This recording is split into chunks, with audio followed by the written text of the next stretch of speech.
No, wait. No, this is not it. Oh no, hold on. Ah, there it is. I was looking for my phone. Well. Bros Frontline. Before anything, I want to say sorry for the potentially bad connection on YouTube. I don't know what the fuck is happening, to be honest. I didn't touch anything. OBS, okay, let me just try to cover my bases. My OBS said that everything was fine. Potentially. Probably. So, everything seems to be working fine on Twitch also.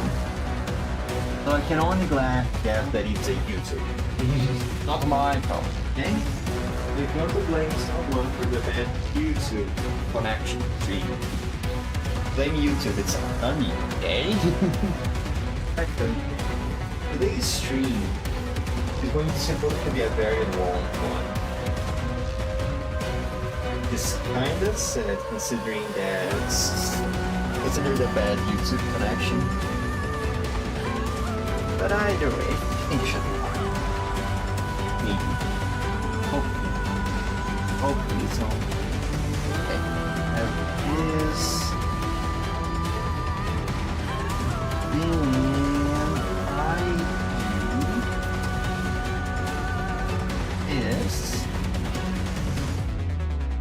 Now I have access to Twitch chats.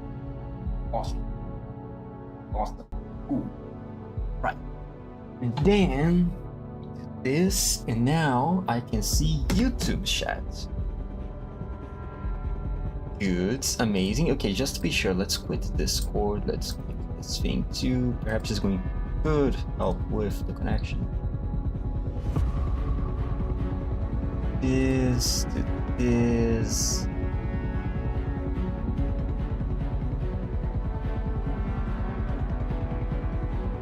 okay. Yeah, YouTube connection is just awful.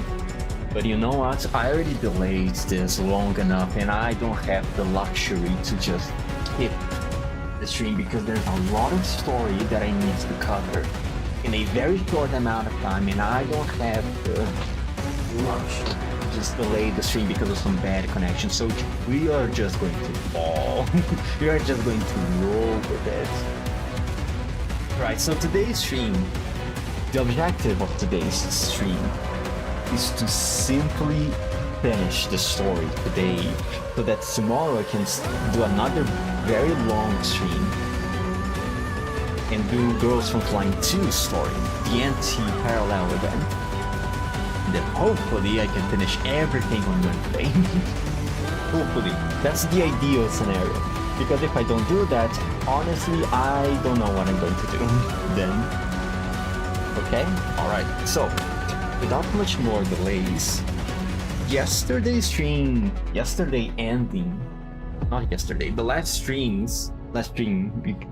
I just read the Alina ending, and honestly left a very bitter taste on my mouth.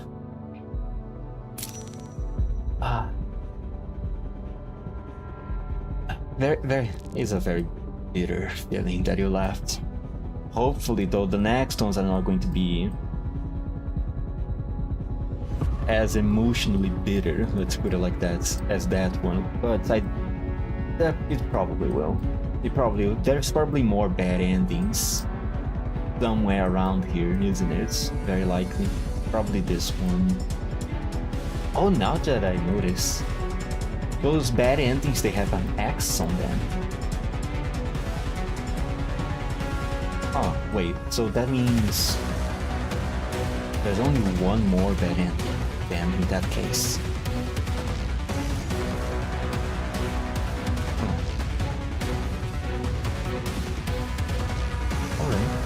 Okay. Well then, okay, team. Enough stalling. Let's get to it finally. The vision of youth. Go.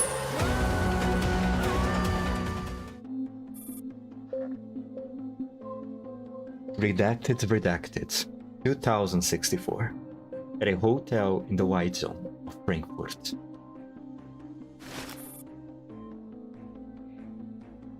Celebrity conversations. The commander furrows their brow. It's a talk show produced by DDR2, the Democratic German Broadcasting Network. Never heard of it. That's alright. You only need to know that this program has considerable influence in Frankfurt and across Germany.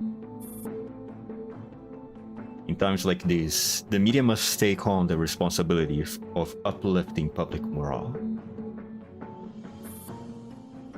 The Earl would like you to appear as a guest for an interview before the award ceremony.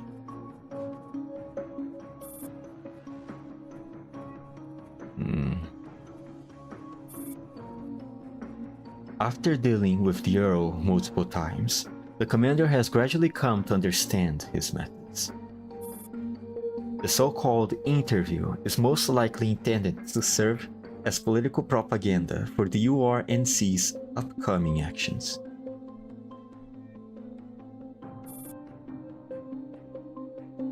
They likely do not want the commander to say anything in particular, only to appear on camera as a symbolic figure.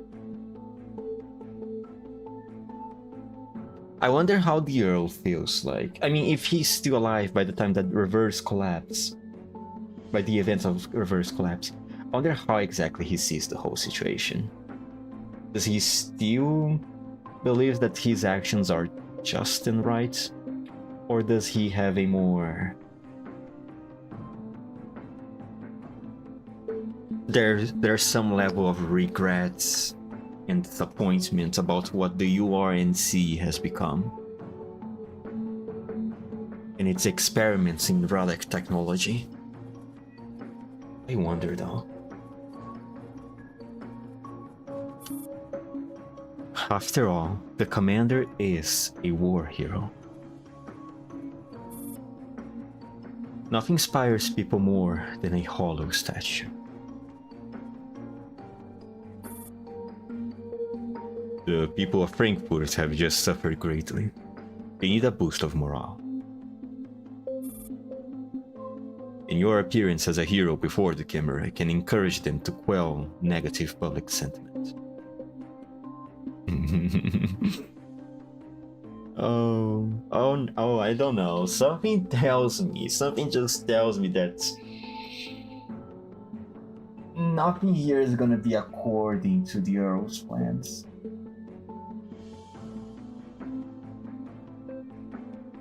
What makes me wonder though is just how much disappointed he will be in the commander. Well, I guess he shouldn't be disappointed. I think the Earl at this point is extremely very well aware of the commander's position and is probably already expecting some form of, how should I say,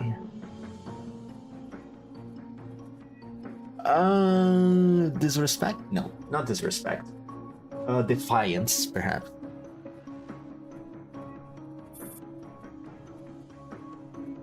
Those are the Earl's words, aren't they?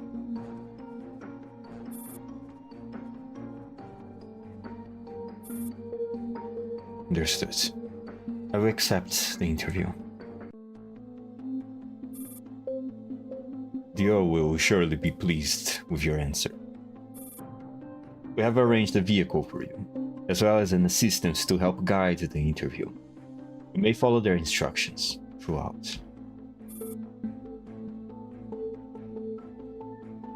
To endure the harsh winter, one must first stockpile firewood. Until the moment of truth arrives, we must endure.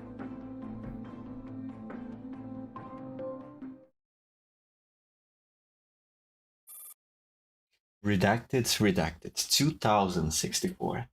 Studio backstage, White Zone, Frankfurt. 5 minutes before the interview begins.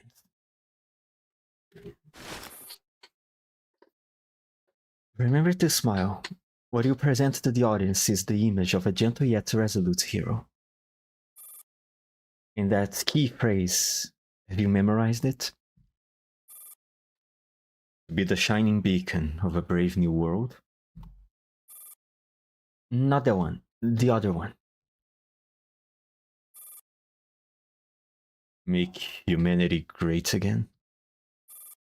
That's right. Simple, direct slogans like that resonate best with the public. What the fuck? Okay. Is this really? Really? Make humanity great again? Alright. Okay. I wonder if this is actually what's written on the Chinese thing or is just a translation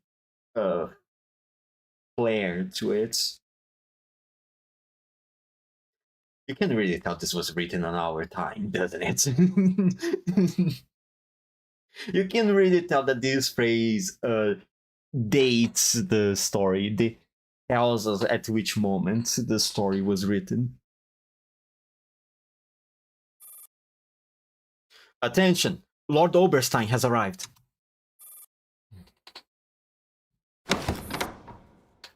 The sudden announcement makes the commander turn. It's fucking William, isn't it? Escorted by several staff members. A formally dressed figure, William, appears at the backstage entrance. For fuck's sake.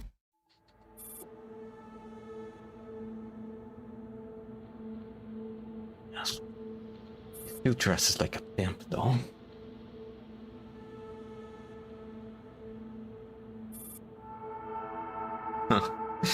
What an interesting coincidence. What is going on?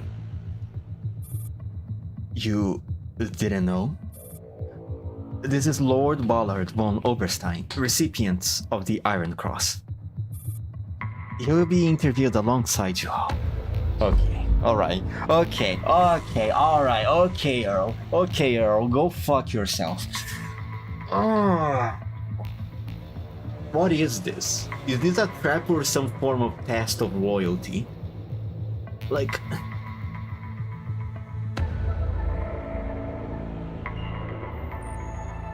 What's going on here? A young hero of the new Soviet Union, side by side with a local rising star. This pairing perfectly aligns with the URNC government's ideals.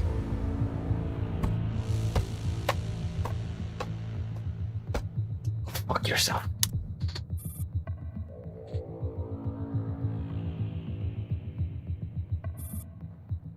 What a pity. Had I known you would be here, I would have prepared a gift in advance. If I had known you, I would be sharing the stage with you. I would have gladly accepted your gift.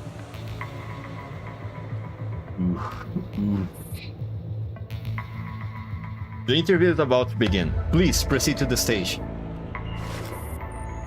The commander turns and walks towards the stage, unwilling to exchange further words with William.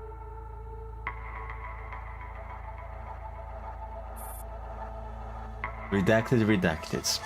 2064. Studio, White Zone, Frankfurt. Good evening. I'm Shadowless, reporter of DDR2. Welcome to today's Celebrity Conversations. I will be your host. The war has brought immense suffering to Frankfurt, but the heroic acts that emerged from it have given us the strength and courage to endure hardship. Today, DDR2 has invited two of the most prominent medal recipients. Under the soft studio lights, Shadowless smiles towards the camera. Just days ago, she had been moving through ruins under roaring artillery fire, reporting the devastation of war. Back then, she had accepted death as a possibility, never imagining she would once again stand here, hosting such a ordinary program amid gentle music. First to take the stage is Lord Oberstein.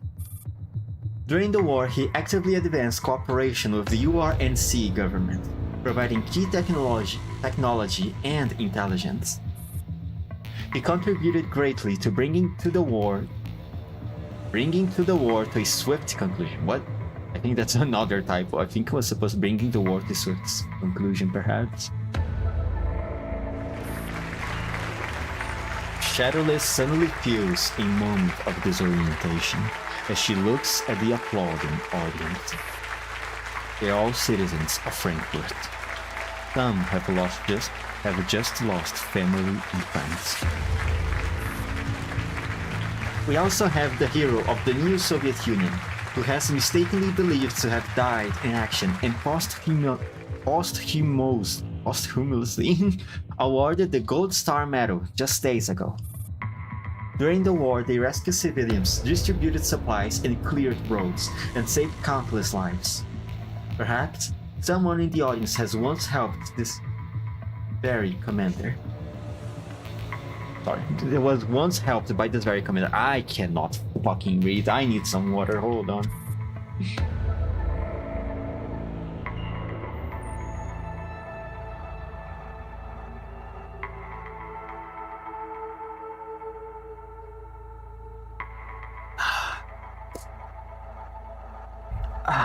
Water. Thank goodness, we are able to witness the return of a hero.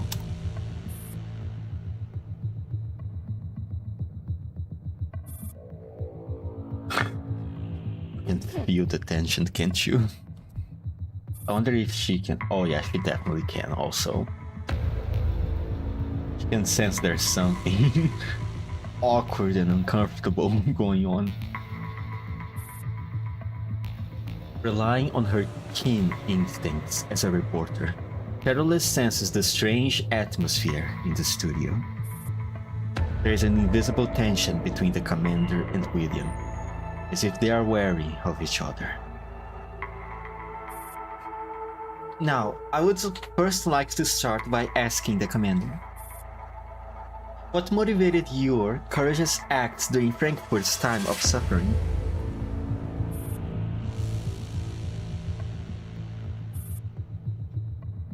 I did what I did out of my love for the people of Frankfurt. But you are not a resident of this city. Where does that love come from? From the ideals of Zoroastrianism, for the greatness of all humanity. Do people here really buy stuff like this? I see. Well, at least he doesn't seem to buy it. Since the light of Zoroastrianism has crossed borders and reached the heart of a visitor from afar. Such sudden and earnest love for Frankfurt may even put some of us locals to shame. Since Zoroastrianism has been mentioned, I have a question for both of you. What are your views on the Central and Eastern European nations mentioned momentaneous decision of joining the URNC? Without a doubt, joining the URNC will greatly change each of our lives. Could you elaborate? How exactly will our lives change? First, the URNC possesses the most advanced technology. Plans are already underway for large-scale purification of contamination zones. Yeah, just like you guys had planned for purification before, didn't you? Fucking piece of... Ooh, okay. Shh, chill. We are all chilling here. This initiative may completely resolve humanity's survival crisis and usher in a new era of prosperity. In addition, under the URNC's leadership, various technologies will become safer than they are now.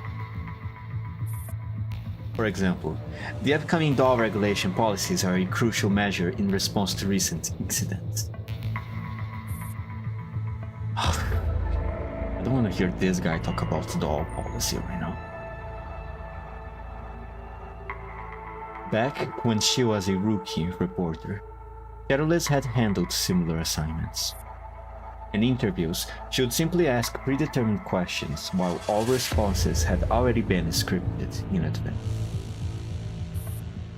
Those in power manipulate the truth. What the public sees is always only a fragment of it.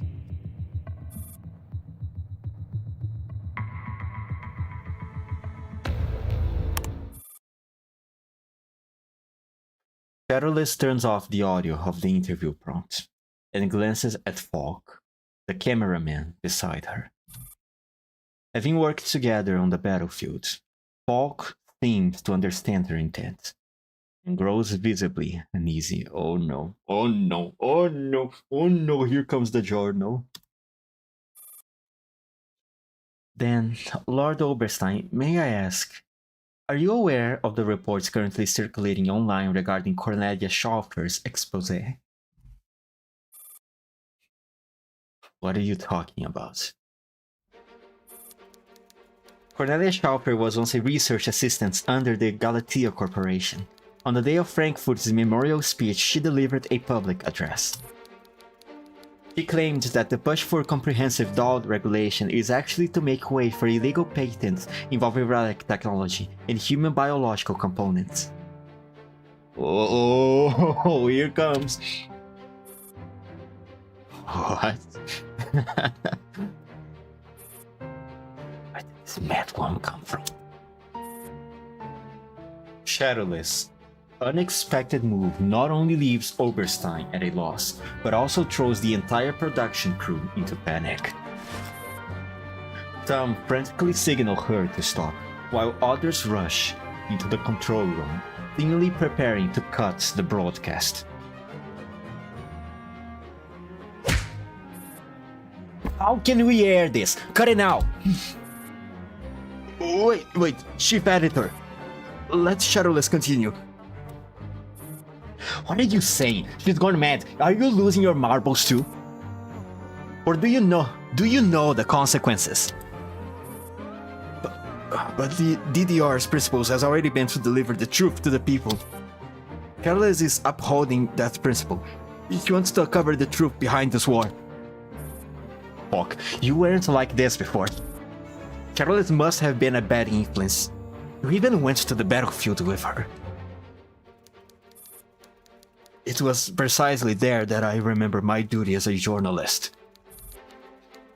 Editor Osiecki, I heard you were once a war correspondent too, sending back the most valuable information from the most dangerous fronts.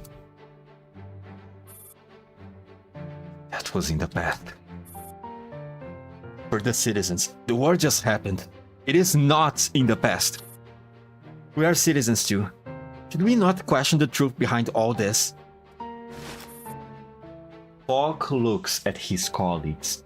They have all lived through the war and lost much. Moved by his words, they all look pleadingly at Osiecki. Damn it. Fine. Done arguing. But don't come crying to me when you lose your jobs. And tell her to rein it in, sorry. Otherwise, I'm afraid we won't just be losing our jobs.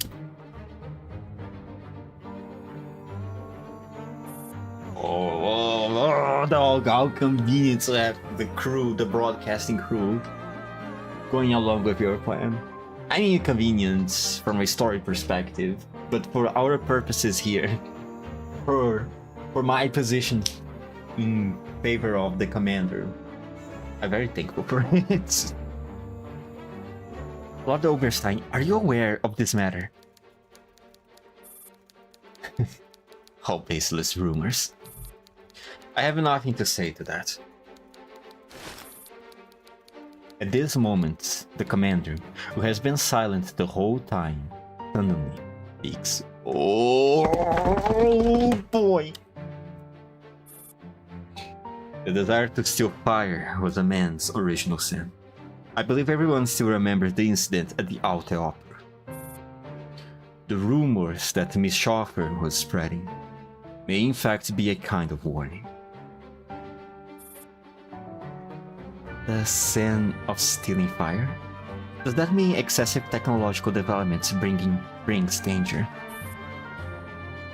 But without technology, how can humanity survive in a world plagued by collapse radiation? I do not oppose technology. I oppose the so-called price paid in its pursuit. If the rumors you mentioned are true, then there must be other figures who have been replaced like Dr. Gray. Those behind the scenes pursue technology at the expense of innocent people, turning them to sacrifices. Whatever their goal, their methods have already brought conflict and war. But these are still rumors. Surely, with the URNC's intervention, the relevant authorities will conduct a fair investigation. This world belongs to everyone. It should not be controlled by a handful of conspirators spreading rumors. I understand. Then I suppose this is also why you persisted in your actions during the war. Do you intend to change the world through such actions? For example, by continuously aiding civilians, drawing the attention of elites and those in power to the neglected lower classes, and restraining the misuse of technology that leads to war? I don't know. I don't know if I can change the world, and I never intended to be a hero. I only want to do what I feel must be done. Even if it changes nothing in the end, I will still give it everything I have. That is all I have to say. Thank you for your answer. That concludes our interview with Frankfurt's hero, the commander.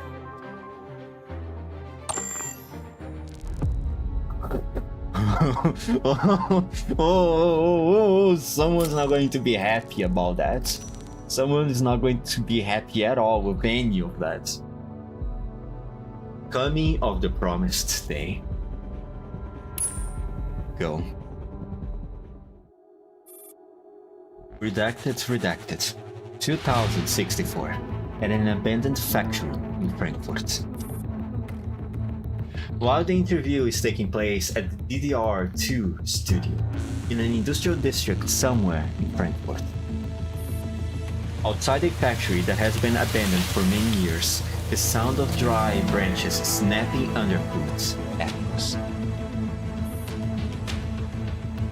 As the stillness, thick with rust and decay, is disturbed by unwelcomed visitors, dust rises like startled ghosts, swirling wildly in the shafts of light, slanting in through the broken windows.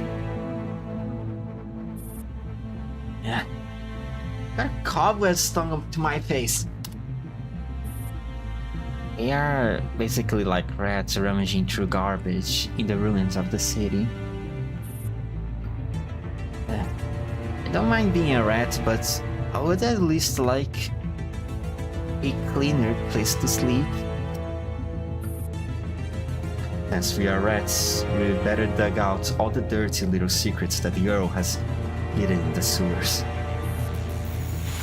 Dandelion, are you sure this is the right place? Affirmative. There should be an electronic security door nearby that's still operational. I think I found it, but it needs authentication to open.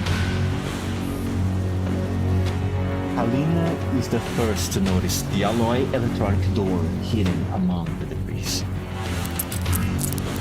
A low hum can be heard as the indicator lights on the control panel blinks faintly. Wait, Dandelion around. I guess I don't need to step in, right? Hold on, I'm working on it. Dandelion's voice comes through the communicator in Kalina's hand. Kalina had no idea that she is the mysterious figure AK-12 mentioned it. The one relaying messages to on the commander's behalf.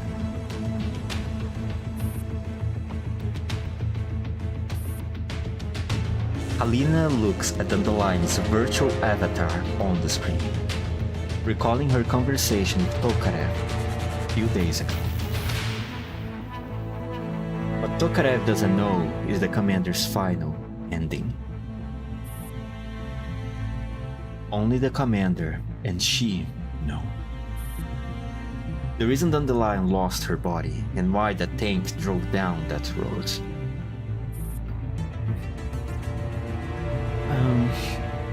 Miss Dandelion. It's done. Huh? The door is unlocked. That was fast. Before Kalina can figure out how to broach the subject, Dandelion has already finished cracking the lock. The indicator lights on the door turns green. You looked like you wanted to talk to me in private.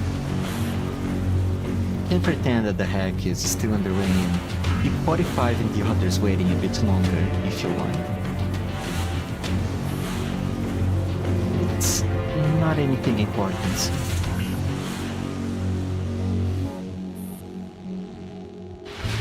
Kalina takes a deep breath. Sorry. It is actually important.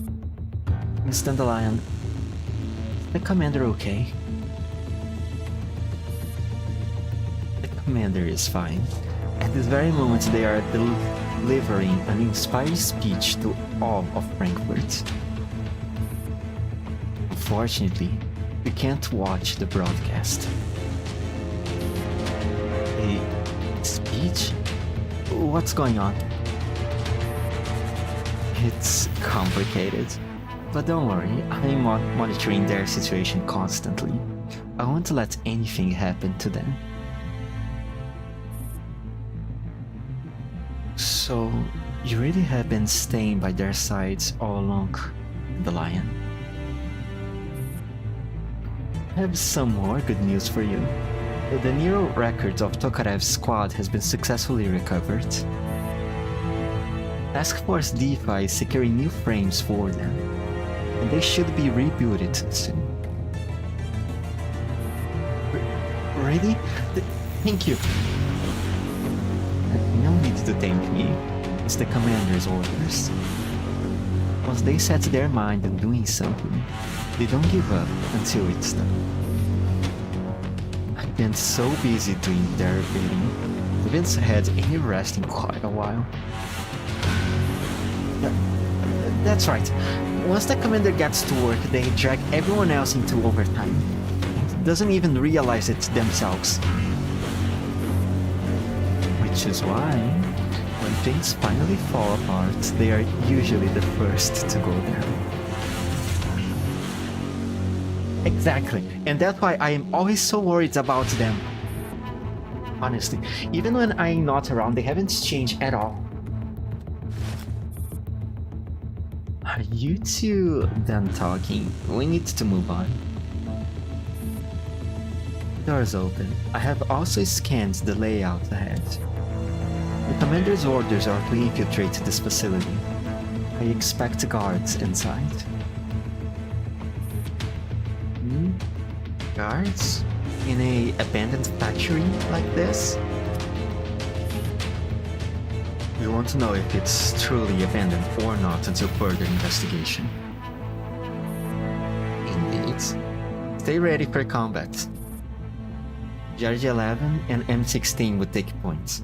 9 and I will cover the rear. Make sure we keep Kalina safe.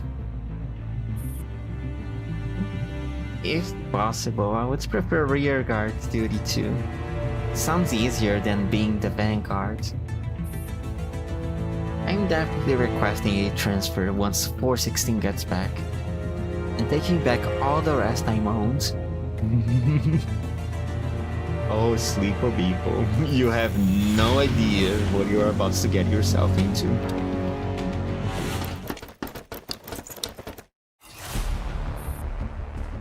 Redacted. 2064. Underground Factory. Frankfurt. The group takes a narrow freight elevator and soon reaches a warehouse filled with raw materials. Careful. Those are URNC soldiers? Wait, what's in their crates? What's in this crate? Lion? Without a doubt, these goods belong to Paradise. They thought I wouldn't notice just because there are no markings. How naive. So, the URNC is still colluding with Paradise. And this is just one production line. Based on our intel, there are many more facilities like this throughout Frankfurt. All reactivated with the URNC's support. I'm curious how you even found these facilities when the Earl has gone such great lengths to hide them. It's all thanks to our commander. Fortresses are easiest to breach from within, and so are intelligence networks. Does sound like their style. Let's hope they don't set a bad example for others. So, what's next? We can't let their sacrifice go to waste. Let me think. If you want me to dig deeper into their system, you will need to create a diversion. That's easy. Let's start with an explosion. We're going to destroy this place anyway.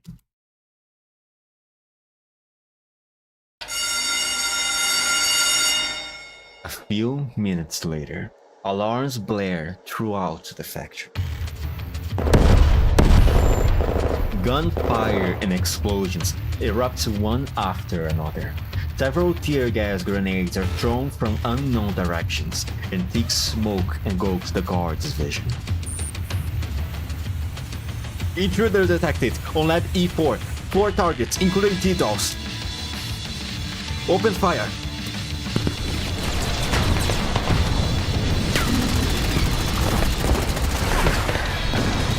Close.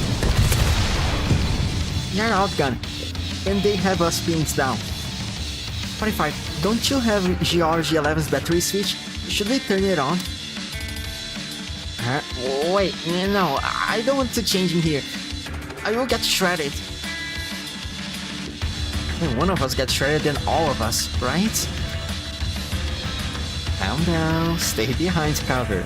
We are just the bait this time. 404's firepower weakens after several seconds of firefights. URNC soldiers advance steadily using alternating cover tactics. But once they enter the smoke, their visibility drops as well. None of them notice a nimble figure silently circling behind them. That's the army for you. Behind us? When? Too bad. You're still green.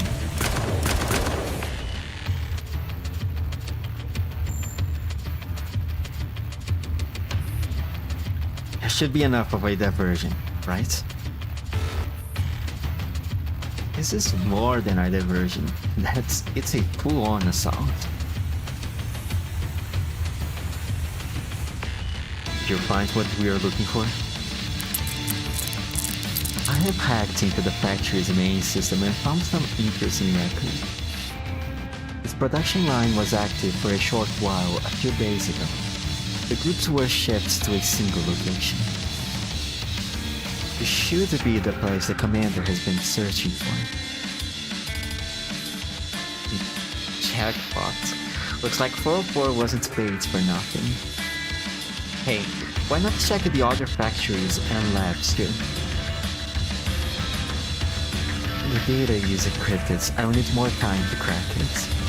But we may not have that luxury. Just as Dandelion finishes speaking, the isolation door ahead begins to move. Greg. It's fucking Greg. Yep.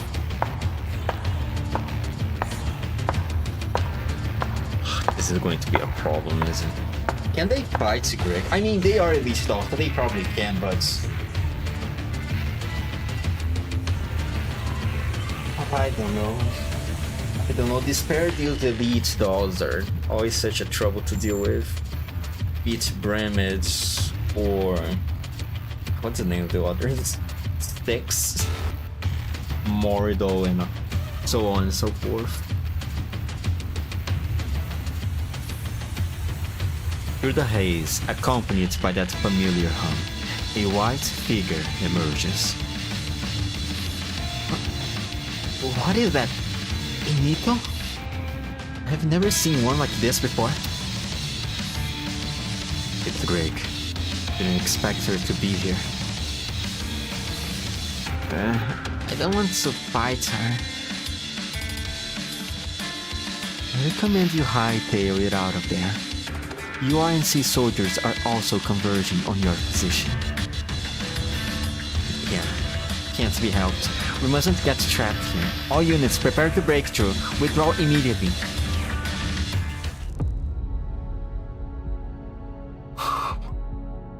Oh boy. And now we go to another bad ending. My very best friends. Obviously related to Nelly this time. Well, since Greg is here and Greg had a relation to the Nita impersonating Dr. Gray, I guess it makes sense why they would bring this ending here.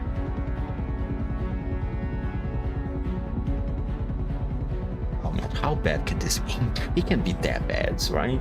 It can't be. Let me just drink some water before I get to this.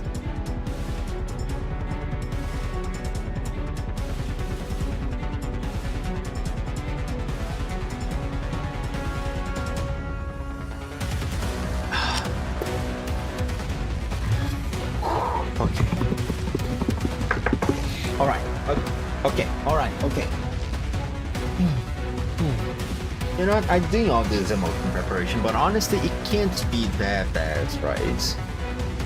Because I'm gonna be honest, I don't have that much of a connection to Nelly. I don't feel that emotionally connected to Nelly the same way as I feel with Kalina. It can't be that bad. It can't have the same bitter. Can bring me that same bitter feeling that I felt with the bad ending too. But we'll see. Go.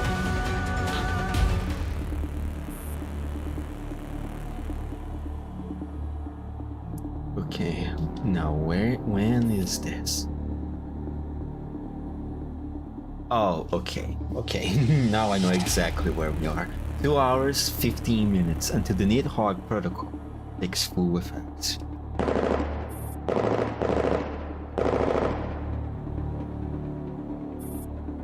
The air resounds with fierce gunfire. The number of dogs still fighting has dwindled considerably. Commander, we have confirmed the elimination of Bramit and Styx. Defiant 404 are pursuing Hibe, while Moridol's whereabouts remain unknown. Defiant 404 may not be able to handle them in their own. Take several dogs to reinforce them, with no one alive. AR team, with me. Roger. The commander unlocks the safety of their hand, while consciously advancing towards the operating theater. On the way to there, A heavy weight still lingers in their mind. What is going on with Lunasia? Is the procedure not finished yet? The team halts just outside the operating theater, taking positions on both sides of the door. Ro looks at the commander and gestures towards the door, the lock. The commander takes a deep breath. Their gaze sharpens. They nod decisively.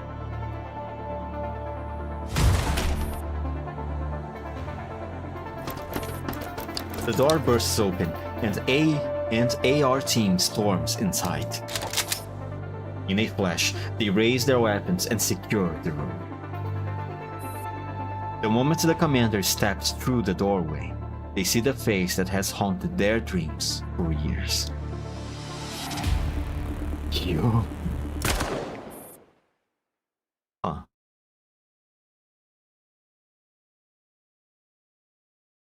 Huh. Okay, so it's quite similar to the first bad ending. The twisted face barely manages a single word before the commander pulls the trigger. It happens in an instant. The Makarov's muzzle still smells of gunpowder. William's face is forever locked in that contorted expression the moment the shot is fired. Man, I would be so happy if not for the fact that I know this is not how William died. I know William's still alive, even years in the future during the event of reverse collapse. And also for the fact that I know this is a bad ending. If not for these two things, I would be so happy right now. I would be so tremendously happy right now for having William finally die. But no, because it's never easy. Like, we can't have good things that easily.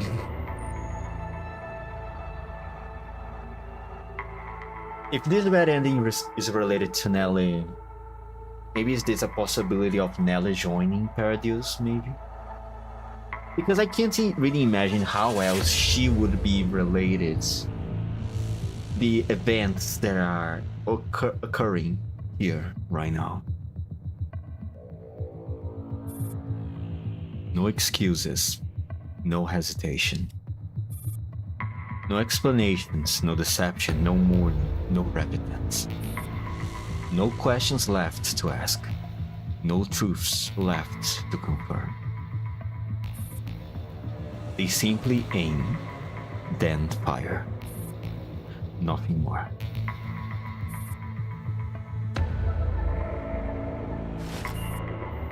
After the single shots, the commander gestures for the team to sweep the room and remain alert. Then, standing before William's corpse,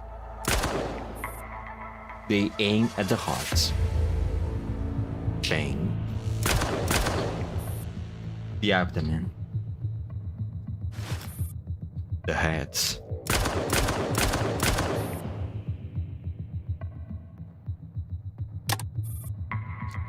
The Makarov, with a capacity of 8 rounds, is now empty. The slide locked back. The commander's fingers remain on the trigger, pressing it again and again. As if they are still shooting William. As if killing him 1,000 times, 10,000 times, 1,000,000 times would still not be enough. No cinema moment of holding someone at gunpoint, just bang. Exactly. Welcome to the stream, Z-Dax. Man. Dude, this would be so... I know I already said this a few minutes ago, but this would be so fucking good. If only not for the fact that I know this is not how things really gonna play out. This is not really canon, so to speak. Fuck me, man. Fuck me. It still pisses me off that William's still alive, even decades in the future, during the events of Reverse Collapse. Ah, fucking damn it.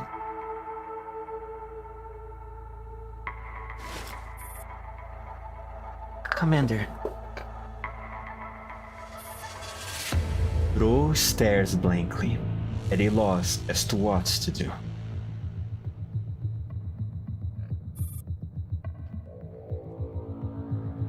Commander, are you okay?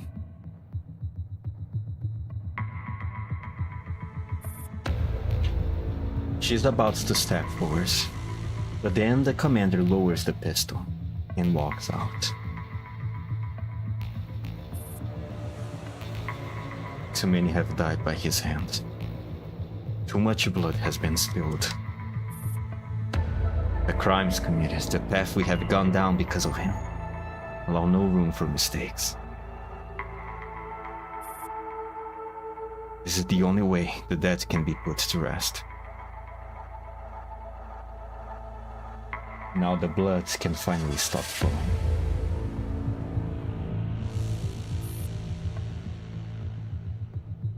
Bro, we have finally taken our revenge.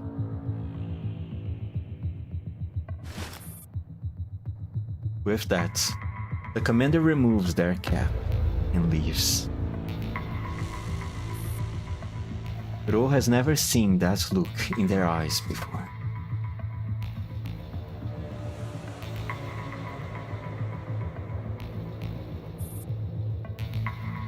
Inside a certain URNC office in the White Zone of Frankfurt. Sir? We have received confirmation. Lord Ballard von Oberstein is dead. We have secured the perpetrator for now.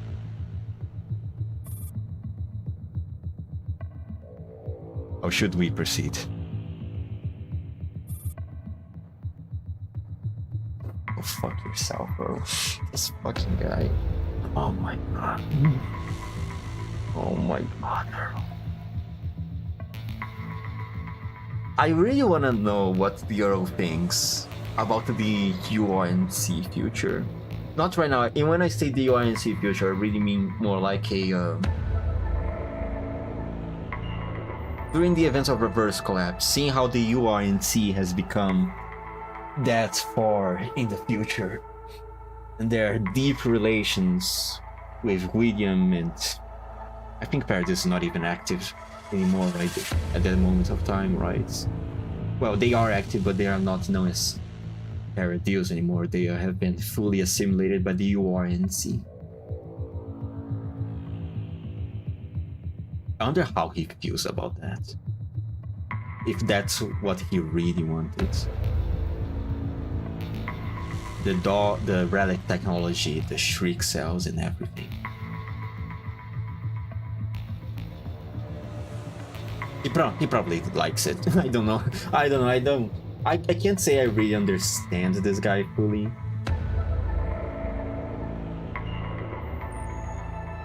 I don't know. I don't fucking know.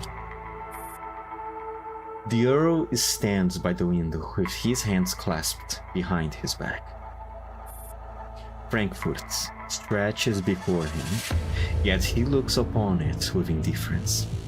It's impossible to tell what is on his mind. The seasoned Stasi agent waits uneasily through the long stretch of silence. Outside, dark clouds gather. The wind rises. Frankfurt, under the westerlies, I don't even know what that means, is usually blessed with steady rain. Ah yes, the different name moments. I thought he's been always having the name Griffin in translation, not Earl. Has him?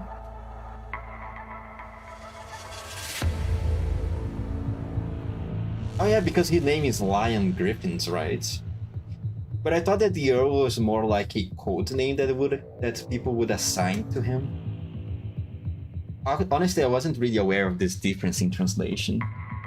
Kalin and Kalin. Okay, that one I thought was more like a... I know her name is Kalin, but I thought Kalin was just a nickname. Interesting. I honestly didn't know about that because I don't read the CN story. I only wait for the global release of things. I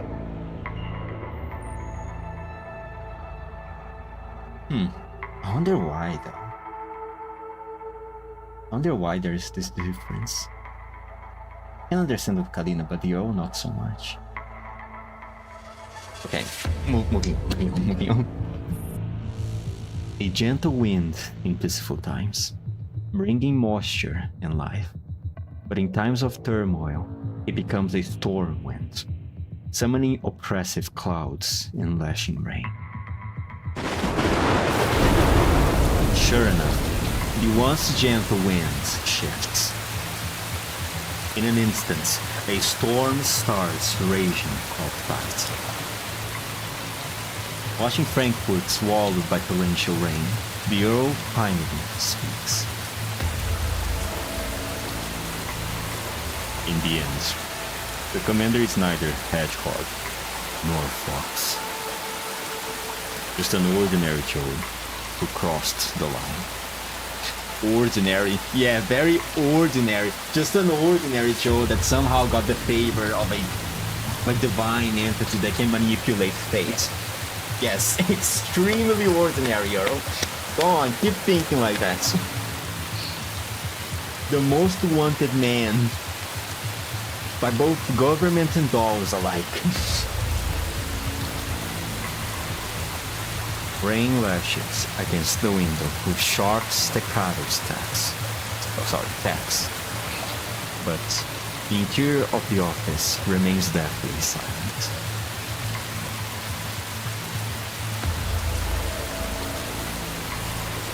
Handle it in accordance with the law. Yes, sir.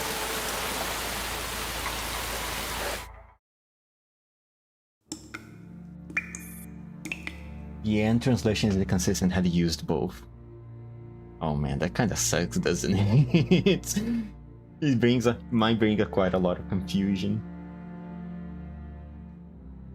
But maybe, I don't know. I don't know how much I can blame the translation because I don't know anything about Chinese. So I don't know exactly how hard it is to translate or how easily it is to confuse certain words with others. I imagine there's some level of double meaning in a few words here and there. But I must admit, there have been moments in GFL2 while, okay, admittedly, I'm not that good at Japanese, but I know enough to have more or less of an idea about what people were speaking.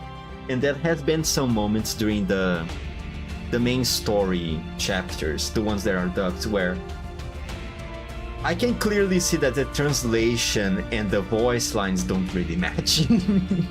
Like, there are some moments, like, even then it can be something very obvious, like they say a very strong, very long phrase, and yet when you see the text in the translation, it's just one line.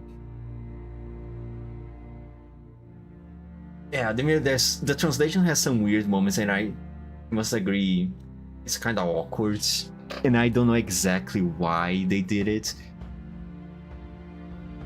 Like, it's not that it ruins the story, because semantically the meaning, overall the idea of the story is still more or less the same. But because it's still more or less the same, it brings the question, why make that change in the first place?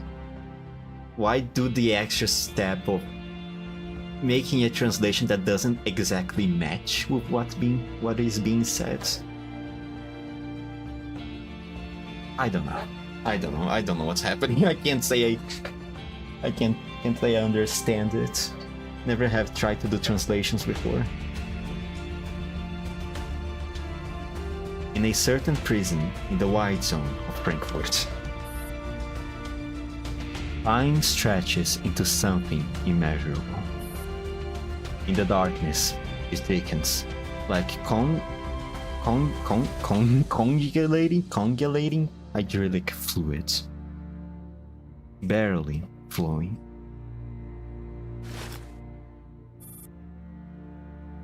The commander can't recall the last time they saw sunlight, nor the last time they spoke. Their hair is falling out in clumps. Oof, oof, oof. We'll go through that too, Commander. The stench of their own body has numbed their sense of smell. Their teeth are loosening. A constant ringing fill their ears. That's like there's not enough proofread given how that gets true. Then again, reminder that at the start of several events, including this one, some of the story bits are bugs. Oh, classic Mika moments. Summation of Chinese name. Oh yeah, classic Mika moments. Or the story bugs out and you have to skip it. Oh man. Oh man, thankfully I haven't had any of those issues yet. Also, I can thanks that to the fact that I don't read the stories as they get released. So maybe by the time I take to actually start reading the story, some of those bugs are already fixed. Man, doesn't that make you glad? Doesn't that make you so happy? Knowing that even after 8 years that this game has been out, Mika still is the same Mika from when this game was launched. He's still with the same spaghetti coding, still with the same bugs. Ah man, the times may change, but Mika is forever eternal. Mika is constant. God bless you, Zong. For fuck's sake. Their reactions slow. Their eyesight deteriorates day by day. They no longer ruminate on the question, was it worth it? Because they already know the answer. It had to be worth it. That's an unshakable conclusion, one that must never be overturned.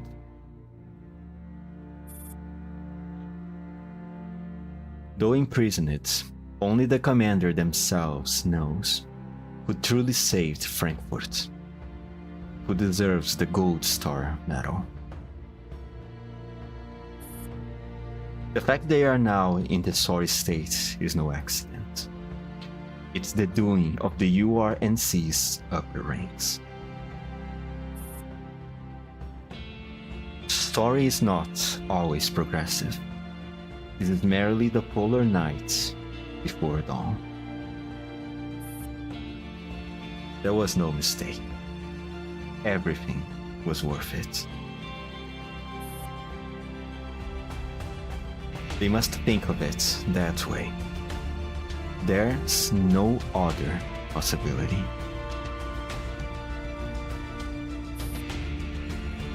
Because otherwise, there would be no reason to bear it all.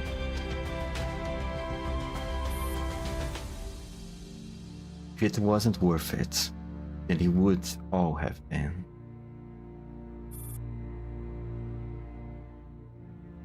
List William is dead. Paradise is shattered. There will be no more victims of illegal experiments. I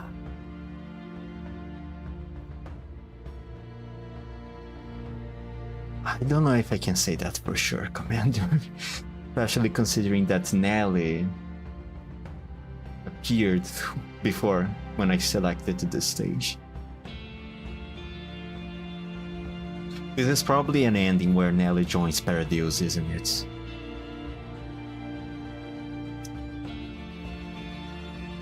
Fuck. That is enough.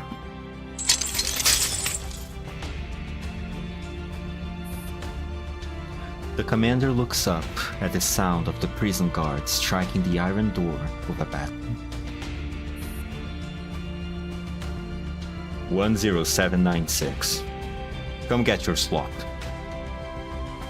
I can never, because of the fucking internet, I can never see the word slop without laughing. Fucking damn it. Only then does the commander register their hunger.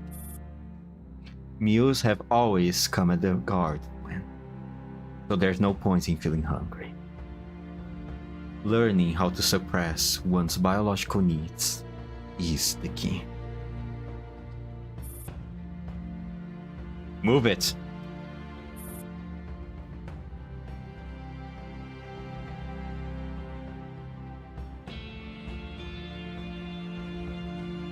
On this one, I think William's sprite bugs out and become a giant white rectangle. This event, oh really? Really? that happens? I haven't met that one yet, but that's so funny.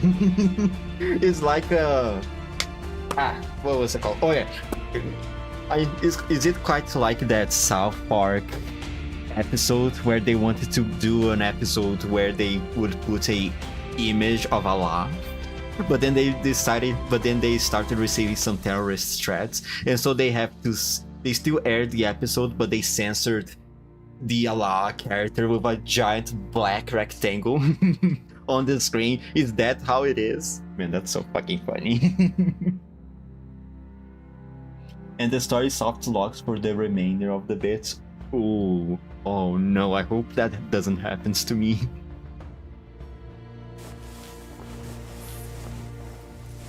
The commander can no longer stand up upright.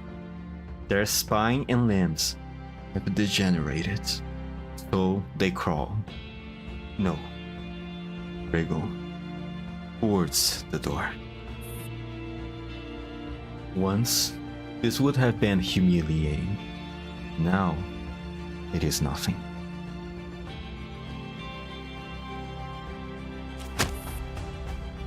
The guard sets down the bow, but does not leave.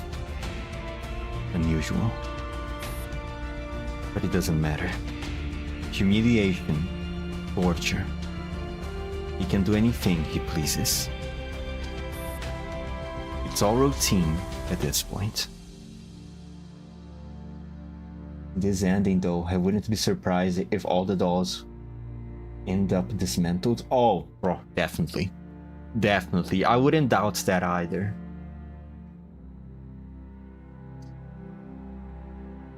Fuck, but I don't want to think about that.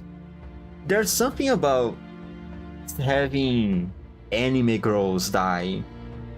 It hits me in a very uncomfortable way. It's kind of like, you know how you say some people rather prefer seeing other people die rather than see a dog or a cat die? I kind of feel that way. I kind of feel in a similar way with anime girls on that aspect.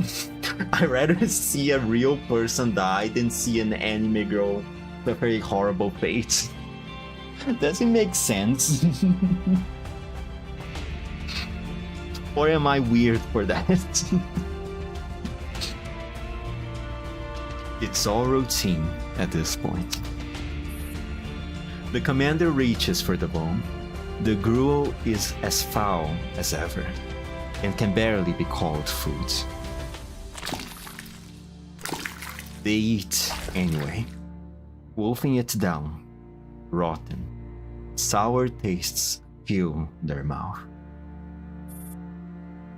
The commander quietly resigns themselves to another bout of diarrhea that night.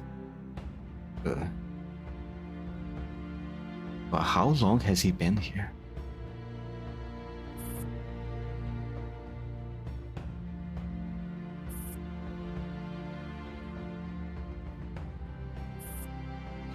They have finished half of the gruel, but the guard still hasn't left. So the commander looks up. Their eyes meet. You are...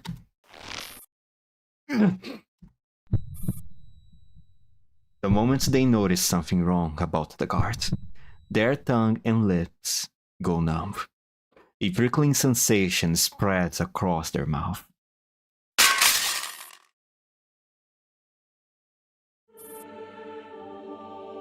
The bowl clatters to the ground, not by will, but because their fingers have also gone stiff and numb.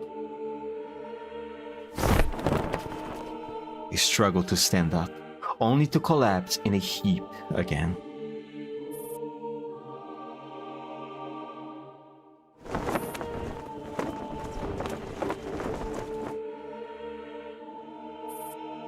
They can't utter a sound. Their throats is thick, making it impossible to swallow. Breathing grows difficult. They grow weak. Death closes in. The commander watches as the guard approaches. He removes his hat, revealing a beautiful face with delicate features. It's Nelly, isn't it? A familiar face. That slender build only then does the commander realize it's not a he, but a she.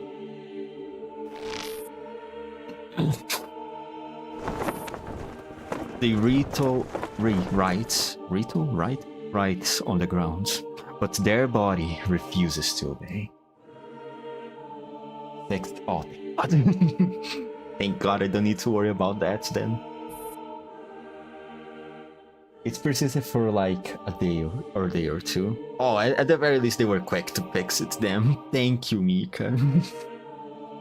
Only their eyes are still theirs to command. They are now white with fury. At that moment, the commander finally realizes that death is not the worst thing in the world. Hello, Commander. I'm sure you know who I am. Lying on the ground, barely breathing, tears stream uncontrollably from the commander's eyes. Even with just a brief glance at their visitor, they are fully aware of the situation. Reality blurs like a dream, like a life spent in struggle, only to end in emptiness. I came on Lord William's orders to deliver a message. Your ideals are nothing but a beautiful lie. Cling to them and drown silently in a corner.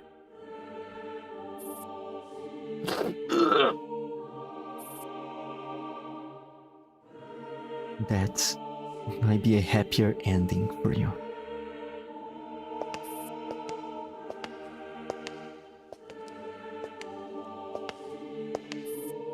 Footsteps fade away. The commander consciousness begins to unravel.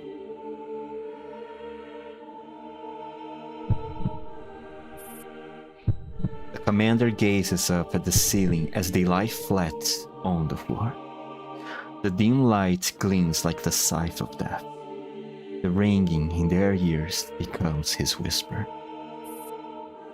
Before losing consciousness completely, the commander knows with absolute certainty they are going to die. The ideals they have pursued all their life, shattered in an instant.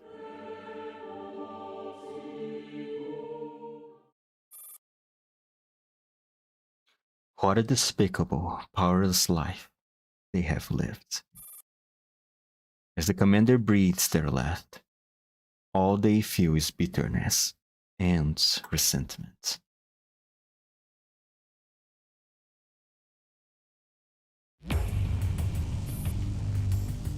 At a rendezvous point somewhere in the white zone of Frankfurt.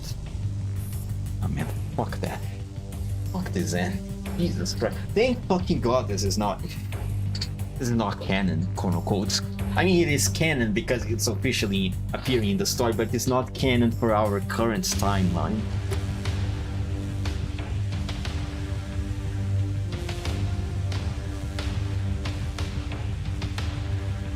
Do you think we are ever going to get rid of Paradise? Honestly, like, because here's the thing, right? I know that William is more like a title than anything. Lunasia has explained us that before, but do you really think there's an ending to this? Because we passed the entirety of GFL 1, right? Fighting Paradise. Only for them, us to know that 10 years in the future, during the event of GFL 2, Paradise is still somewhat existing, right? And then furthermore in the future, in Reverse Collapse, Paradise somewhat exists, but assimilated by the UR NC. Do you think there's ever going to be an end to this? Is the commander's effort going to bear fruits at some point in the future?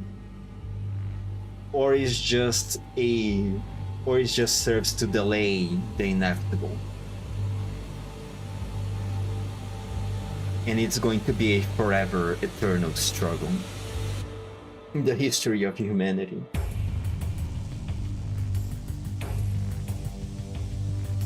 I really wonder about that though. I mean, I understand this is a gacha game, the story needs to move on, so we need to sell Tito, so we need to sell some posts, so the story needs to continue. I understand that aspect, but realistically, okay, taking that aside, is there ever going to be an end to this?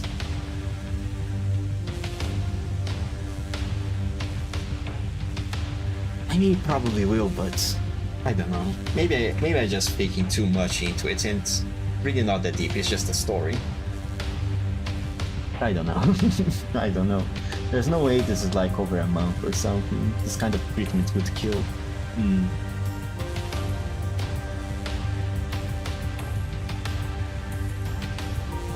Oh yeah, probably referring to... Yeah, because there is a massive delay on the stream. By the way, sorry about that.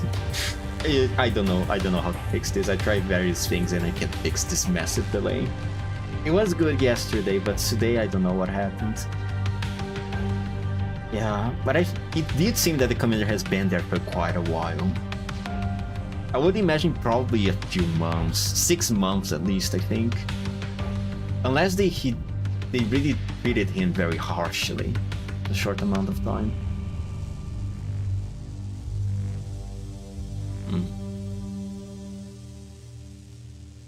Moving on. Frankfurt in November is never a pleasant place. The days grow colder. The sun is already gone by 4 or 5. Then comes the dreadfully long night. Even in daytime, the sun rarely appears. Everything is suffocatingly gray.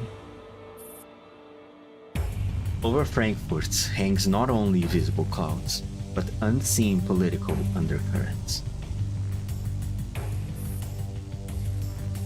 I've lost count how many plainclothes I have spotted along the way. Oh, hello, Jay. Jay, my man. My man, Jay. I love Jay. I hope he's still okay. I hope he's still fine 10 years in the future. I hope he finally gets the girlfriend of his dreams. I hope he's okay. God damn it. I love Jay. I love Jay. When did Frankfurt become like this? Since the commander went missing, Agent J has lost his happy-go-lucky demeanor. He has grown serious and door?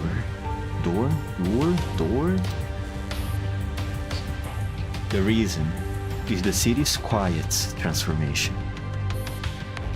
Most visible of all, the secret police everywhere.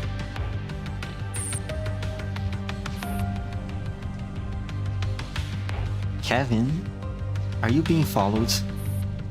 Check your 5 o'clock and 7 o'clock. There are 2 of them. Damn it, weasels. Clicking his tongue under his breath, Agent J lowers his cap and quickens his pace. Using his familiarity with Frankfurt, he weaves through the streets. However, instead of falling behind, his pursuers slowly close the distance.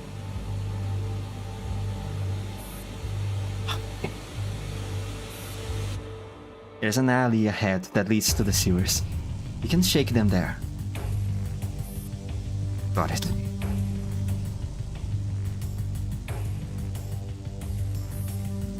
Sewers. Wide zone. Frankfurt. Front left. Go straight 20 meters, then make an immediate right. Got it. Jake drops all pretense and runs at full speed through the sewers. Behind him, the pursuers do the same.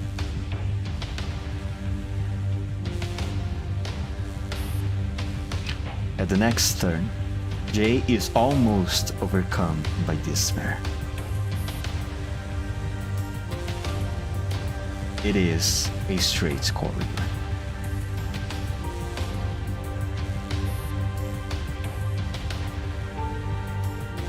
There is no match for the two marathoners behind him in terms of speed and endurance.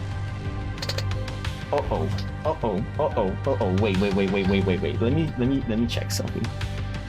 How's signal? Okay.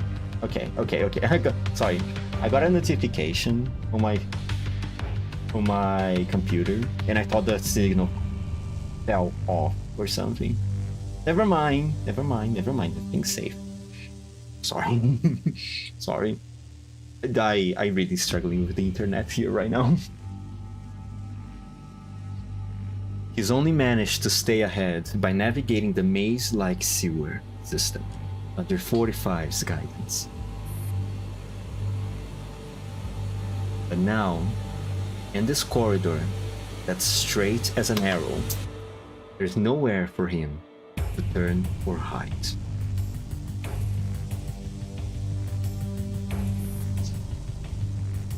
His capture is inevitable.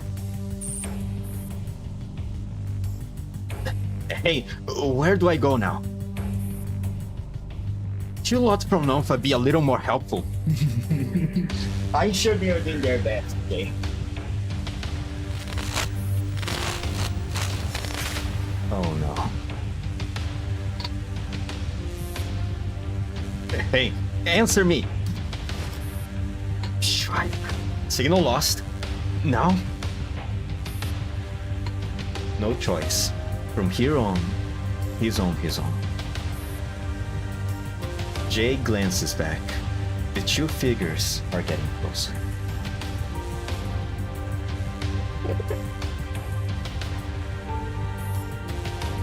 Deep in the sewers, wide zone, Frankfurt.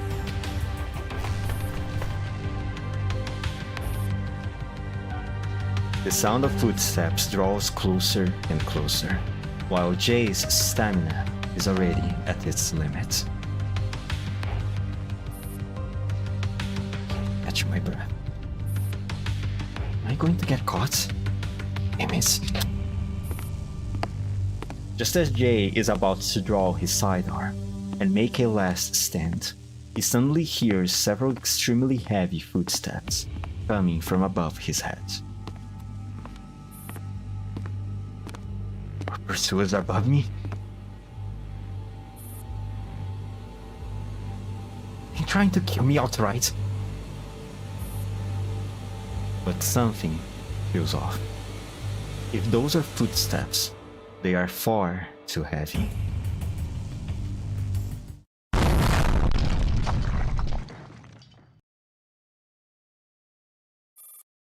What the? A sudden deafening blast erupts, accompanied by a massive shockwave. Jay is thrown to the ground by the earth-shattering impact. What kind of power is that? A fire bunker buster? Dust fills the air after the explosion. Jay looks up. Slightly ahead of him, a massive hole has opened in the ceiling. And within the endless dust, he can just about make out the silhouette of a doll.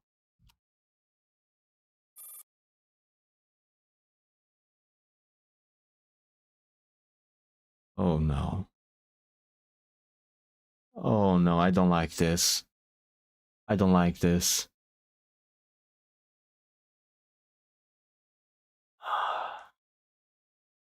A towering doll of immense stature. AK-15. As the dust gradually settles, Jay finally recognizes the figure. Please don't tell me. Please don't tell me. Hey. Do you have to make such a splashy mess? Another, more slender doll approaches. She waves her hands, fanning away the dust as she nears Jay. After getting the message from 45, you went from just picking up the pace to punching through a blast door. Now you straight up kicked through the sewer pipe made of reinforced concrete. You're practically... Oh, thank God. Oh my God, thank God. Okay. It wasn't what I thought was going to happen. Oh, Jesus Christ. Okay. You know, the moment I see... Because there's the pursuers, right? Jay was being pursued by someone, and then he goes to the sewers, and then there's this massive explosion or something. And then AK-15 shows up, and like... I was really scared of the possibility that the dolls being captured by Paradise or URNC and then having their neural cloud rewritten, you know, having them fight against us. Thank God it wasn't that. Thank God. Because it is a real possibility, isn't it? After all, they are as expressive and emotional that they are, and as much as personality as they have, as much as human-like they seem to be, it still doesn't change the fact that at the end of the day they are still artificial beings. They are robots, essentially. And so they are somewhat susceptible to being, quote-unquote, brainwashed or having their neural cloud rewritten.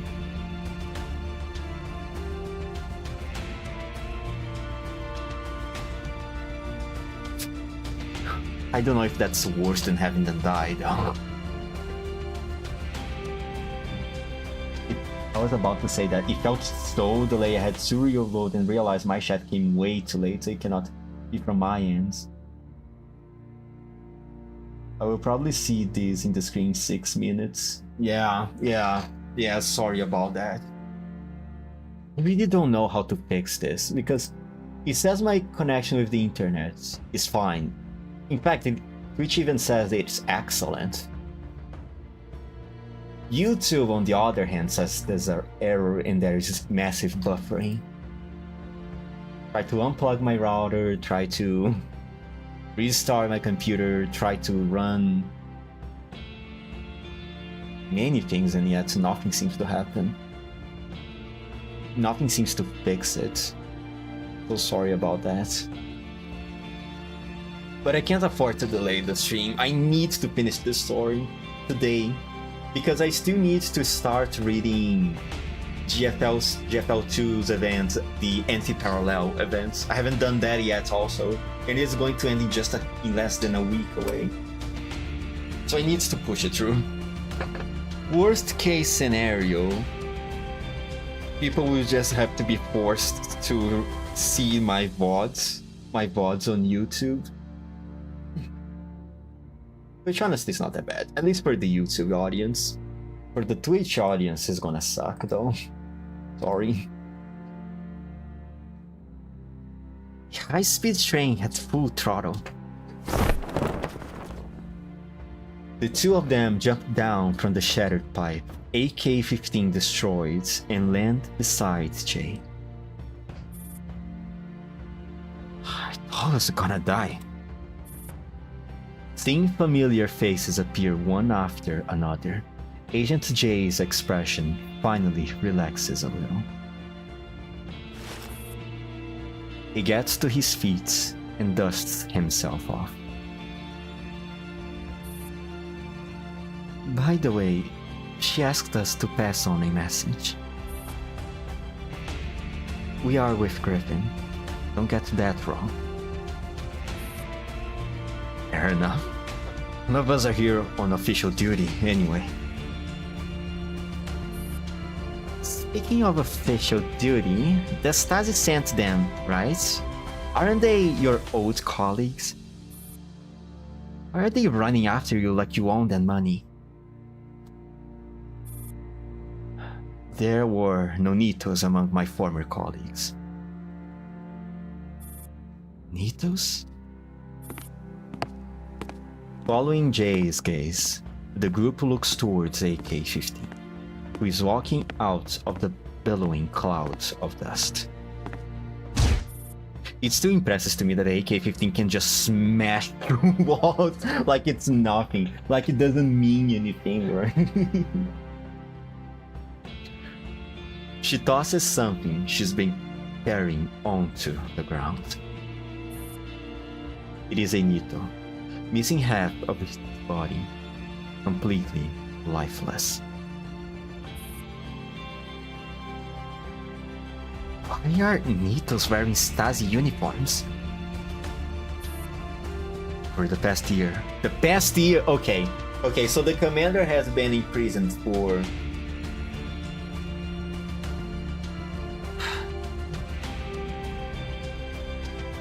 a year, maybe? Or at the very least a few months, as I have suspected.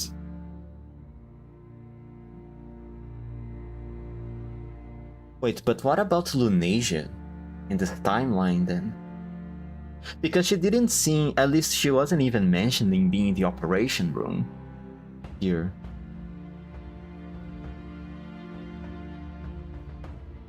Sorry, not operation, operating theater.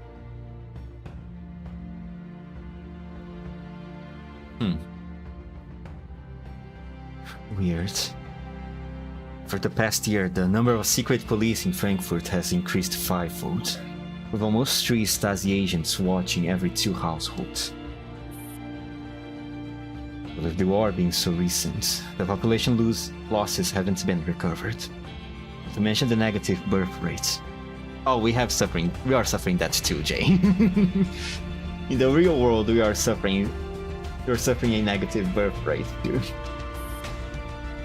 So because a large number of Nitos have infiltrated the Stasi ranks. Doesn't make sense. Nitos all look the same. Human agents should be able to spot them easily. Perdius... That's exactly why we are here today. At some point, UMP-45 has joined the group with UMP-9. We tried filling the investigation request, but all of them were rejected. We had no choice but to do this off the books. Everyone gathered here today, no matter your current affiliation. You are here as members of Griffin. Understood? Huh? Even me? You are honorary member. Don't hee him. Lena, come on now. I fucking know. Lena is so cute. We have made a lot of noise. Let's get out of here, quickly. We can talk later. The longer we delay, the more danger the commander is in. They don't know yet, of course. Right, there's no way for them to know that yet.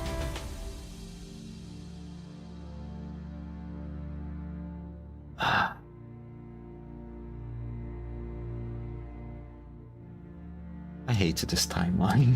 Can I get it? Can I get out of this? No. Our target is right here. Huh? More precisely, beneath our feet.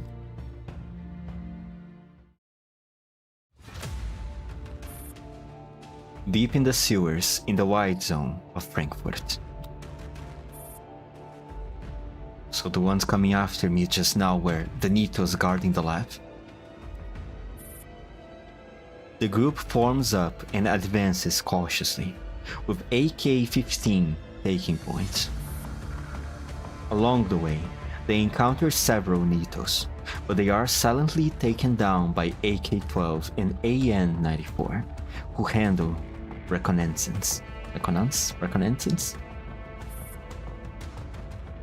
Not necessarily. The two chasing you were probably just standard patrol units. If it had been the ones I took out earlier, you would have been dead the moment they spotted you. Their specs weren't low. Several of them sensed something wrong before I made a move. The deeper we go, the stronger the security gets. The Nitos out there were manageable, but the ones we just ran into were already quite tricky. They are perceptible enough to notice us even when we tried to ambush them. For the ones deeper inside, they might be even stronger.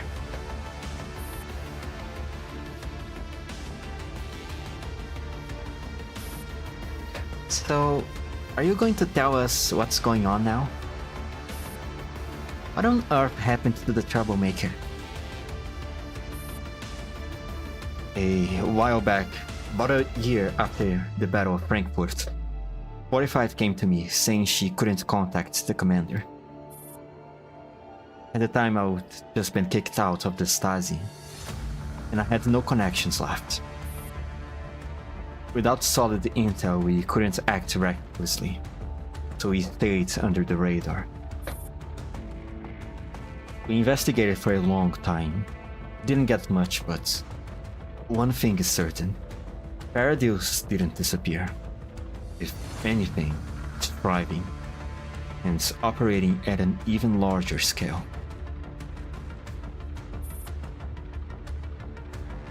The commander killed William.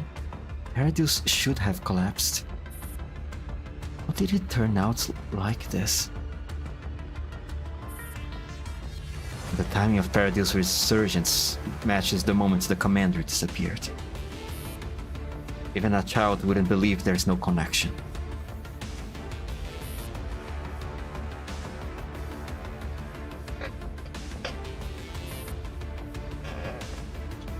I believe that troublemaker would die so easily.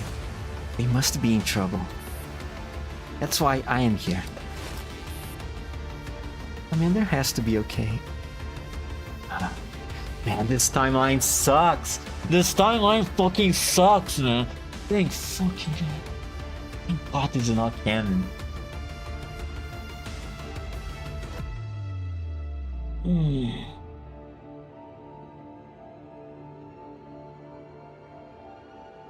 Fuck, okay. It's not canon, it's just a one-off thing. It's fine, it's fine, it's fine, it's fine, it's completely fine. He must have been hidden somewhere. Security is tight around here. We're getting close. Prepare yourselves. Kevin, you're the only human here. If combat breaks out, stay in a safe position and coordinate with us. Got it? Yeah. Leave it to me. Everyone came here on their own after hearing the news. Tracing down leads about the commander. Not like them. I don't have any inspiring words, but we're all here for one thing, and one thing only.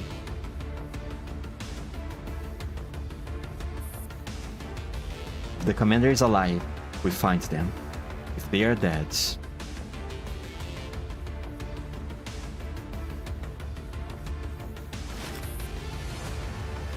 Jay pauses. He swallows hard. The word that weighs 1,000 pounds, too heavy to speak.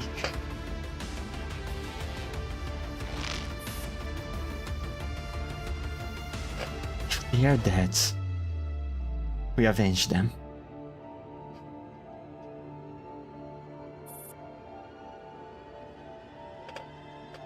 A crushing weight settles over everyone's chest. They match each other's gaze with solemn resolve. The consensus is clear.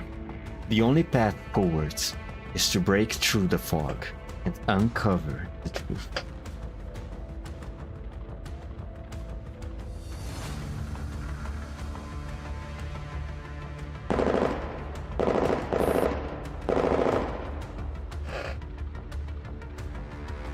I feel like maybe because the stream quality is only 1080p or something. Isn't 1080p the limit that Twitch allows you to stream? Can you stream in higher resolutions on Twitch? I don't even know actually. I only started streaming on Twitch very recently. I only started multi-streaming very recently. Before that, I only streamed on YouTube. Man, but I really fucking hated this delay. Hopefully tomorrow is fixed. I need this fixed for tomorrow's stream.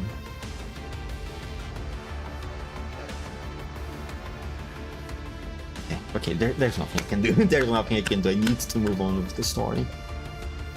In a top secret lab, deep in the sewers of the White Zone of Frankfurt, it can be said that this is one of the most difficult battles the dolls have ever faced. Just 5 standard Nitos have managed to deal devastating damage to the team. These things can no longer be called Nitos. AK-15, 3 o'clock. 94, provide covering fire. Amid the hail of bullets, Jay immediately issues commands based on battlefield conditions. But the enemy's firepower and mobility far exceed expectations. The team was barely able to eliminate 3 of the 5 Nitos while taking very heavy losses. Even Jay, who is being protected, has his right shoulder torn open by stray bullets, twisted at an unnatural angle. The remaining 2 Nitos are drawn away by the 2 still mobile AK-12. Led on a chase along the outer perimeter that isn't looking too good for the outnumbered doll. The most severely injured is Stevens, M520. Half her frame, from eye to hip, is nearly destroyed. Leaning against the wall, she struggles to hold her gun with one hand, firing to keep the approaching Nitos at bay. The team finally pushes the front line to the blast door at great cost. AK-15, breach the door. Everyone else, full cover. Understood.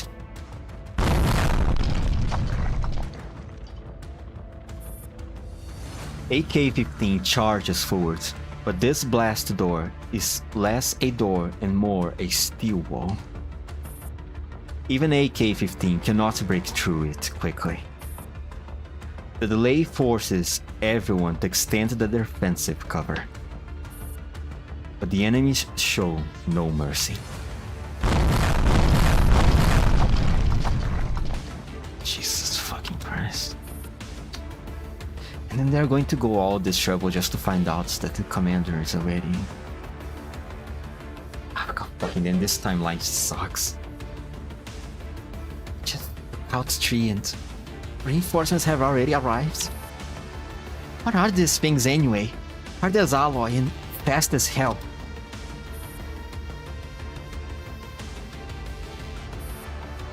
Nobody answers her, The atmosphere grows tense.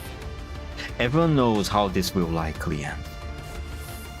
But Steven's M520 doesn't seem to care. She forces herself upright. I feel like some cliché move moment. Someone still has to do it. Stevens, what are you doing? You're the most heavily injured. You can't even stand.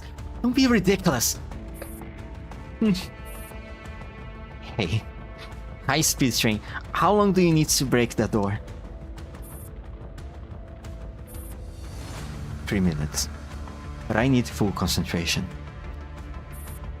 Got it. Take that ammo and explosives. What ammo and explosives you need and leave the rest to me. The cover here won't hold much longer. If I trigger another detonation, I can at least build a wall thick enough to block them. We can't beat those two monsters head on, but we can't separate them.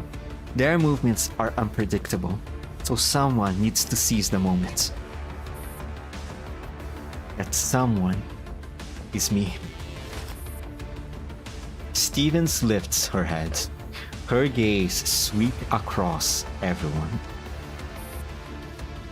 Can you mark combat traits? I'm no longer useful. The rest is up to you. And if you see the commander, tell them this for me. No matter what happens, I want them to live well. Don't be a soldier anymore. Stay away from danger. Just be an ordinary person and live a good life.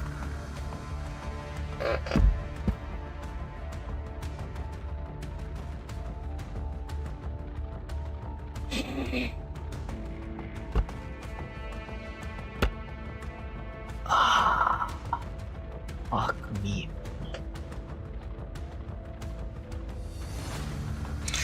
Fuck me. This timeline really sucks. This timeline really fucking sucks.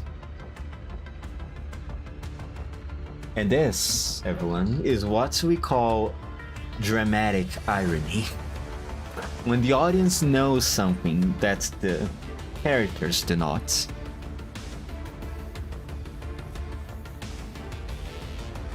And it is very frustrating.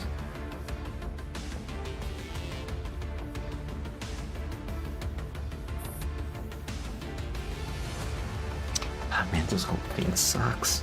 And they are probably going to die here. They're all probably going to all die here for nothing.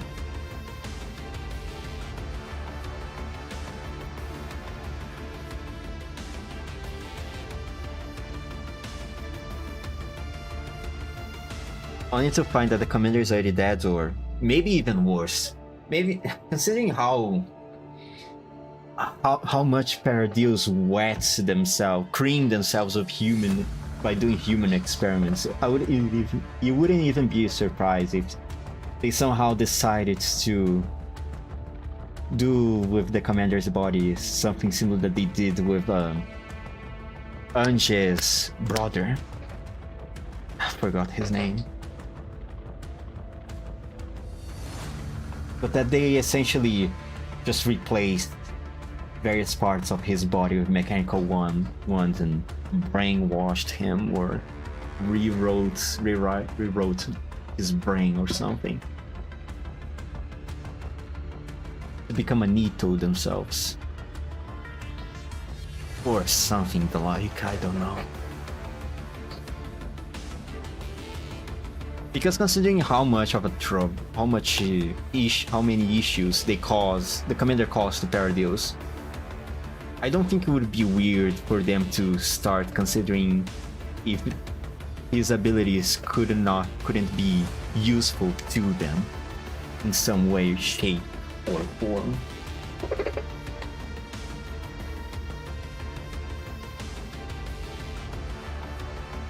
I'm sure if it's just me who don't normally watch 1080p, but the stream frequently do have lag buffers. Oh, really?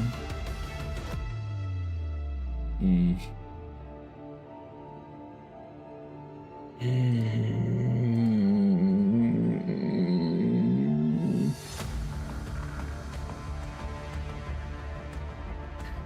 I end the stream, I will see if I can do something else to try to fix this on my own.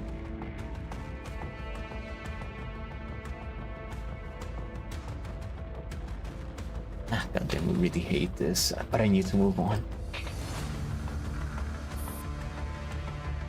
No, Stevens!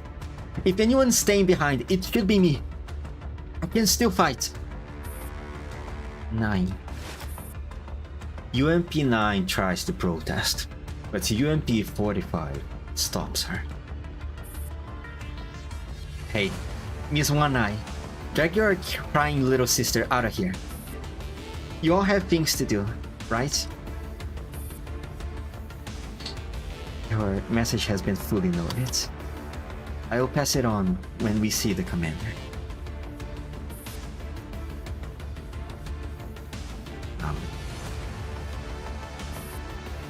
UMP 9 says nothing more. But her quiet sobbing adds a layer of sorrow to the already tense air.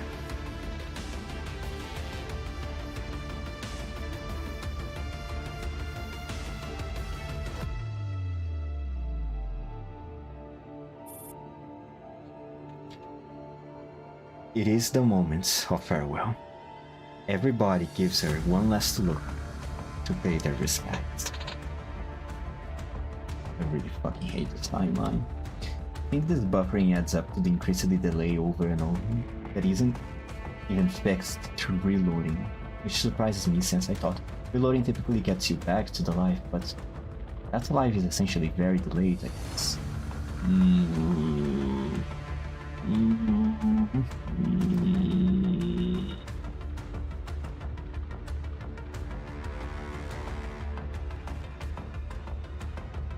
Oh, my MPS is... Oh.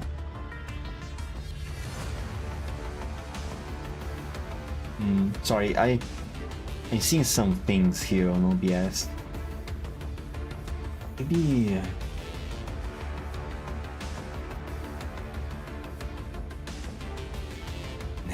No, it's not going to work like this. I don't know what to do. And I can't even watch at all. So my chats in the screen after 12 minutes, it just says network error. God fucking damn it, man. Why can't things just be easy? Why can't things just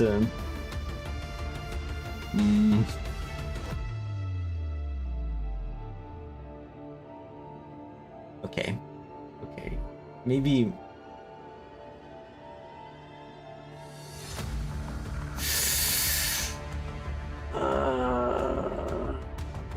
No, the problem might be definitely on my hands.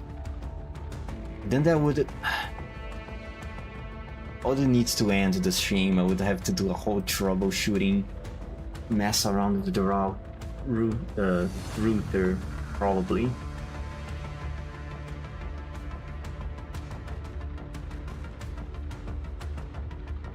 Problems like this really piss me off because of the fact that I just don't know what went wrong, right? Because I didn't mess up with anything.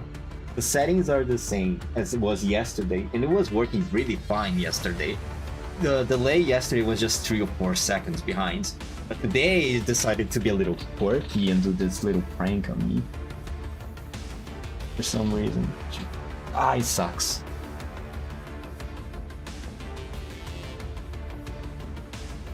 So we'll have to really deal with it. God damn.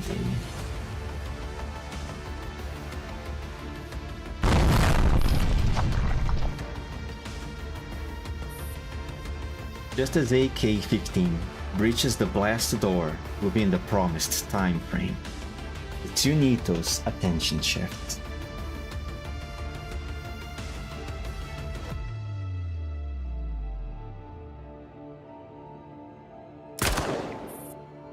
Bang. Steven's M520 unleashes what little firepower she has left. She doesn't land many hits, but it's enough to force them back. Eyes on me!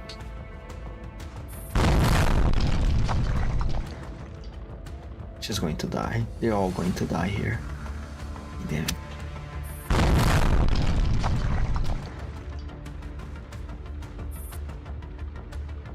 The Nitos dodge midair, but Stevens times their movements and detonates the explosives laid earlier by UMP-45. She has their full attention now. They know that in order to pass through the breached door, they must first deal this crippled doll.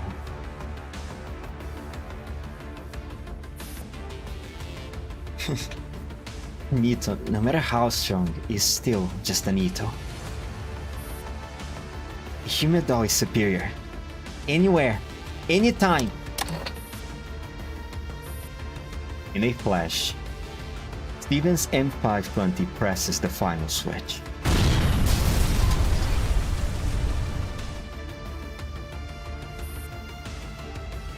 Steel and concrete collapse completely. Countless chunks fall, piling into an unsurmountable reef. Stevens is blown backwards, alongside the Nitos rushing her. The fight feels both endless and fleeting. She closes her eyes. Her life flashes like a shooting star. Too brief. Whether it was bickering with Irma or fighting side by side with the commander, those days are undeniably resplendent, like crystal pendants on a chandelier.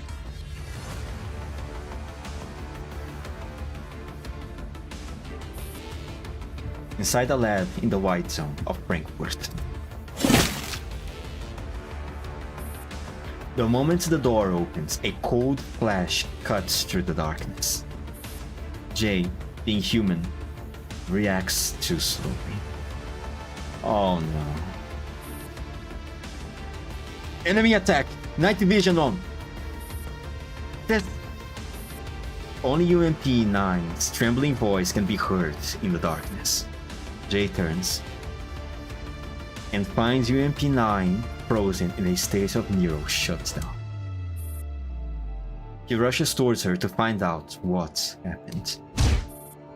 But before he gets close, he hears something hit the ground and roll up to his boots. It is UMP-45's head, her expression frozen at the moment she entered.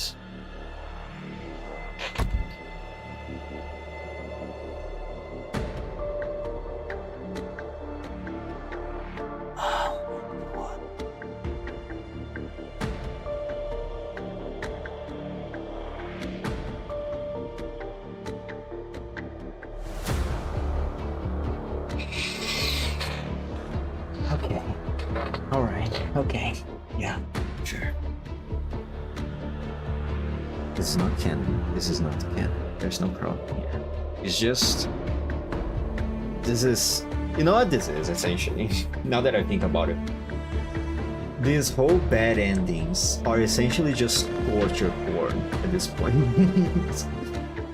Because they are just here, essentially, to make us, the readers, suffer, right? Reading them, you know it's going to end badly. So,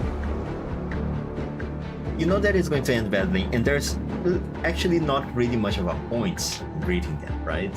So the fact that you're reading this bad endings chapter, even knowing that it's not necessarily canon, and knowing that things are going to end horribly, there's almost an aspect of a masochistic aspect to it when you really think about it.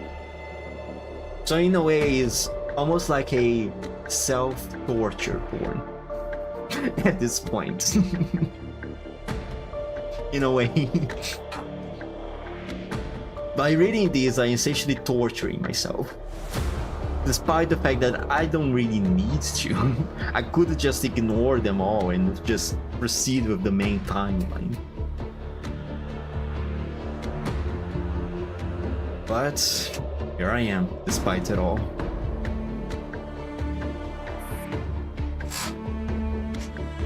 Below the neck, the cut is smooth like tofu, sliced by a superheated blade.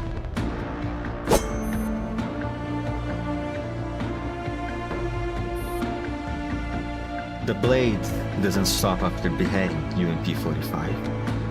It flashes again the next second.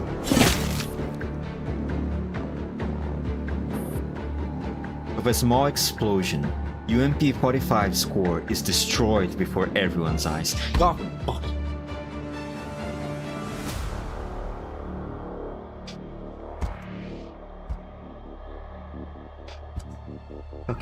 Okay, it's fine. It's gonna end soon, at some point.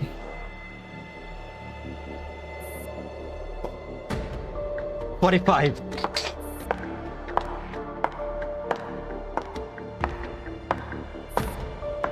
Footsteps echo in the dark.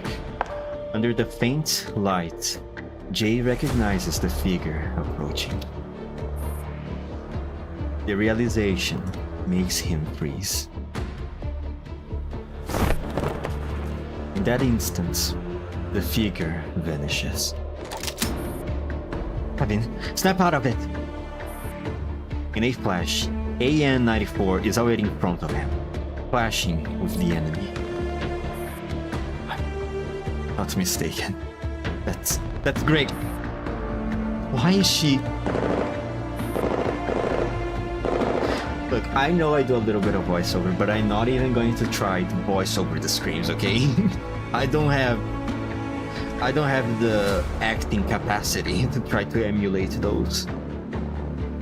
Just know that Lena is screaming right now. Okay, that one I can try. You killed 45! You killed 45! I'll kill you! I cringe, sorry. Sorry, I really can't do this. UMP-9 snaps out of her catatonic state, draws her weapon, and enters the fray. But for some reason, Greg is far stronger than before. Her movements are like streaks of silver light, too fast for the human eye to register.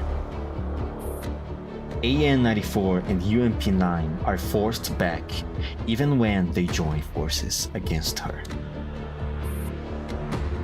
9, don't lose your head. Just stand there. Oh? Should you really be worrying about others now? Tell me, most powerful doll, what exactly are you looking at?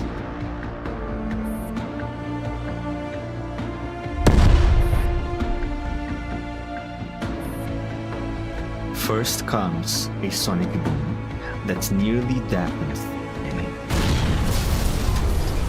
Then, a massive explosion, shaking the entire lab.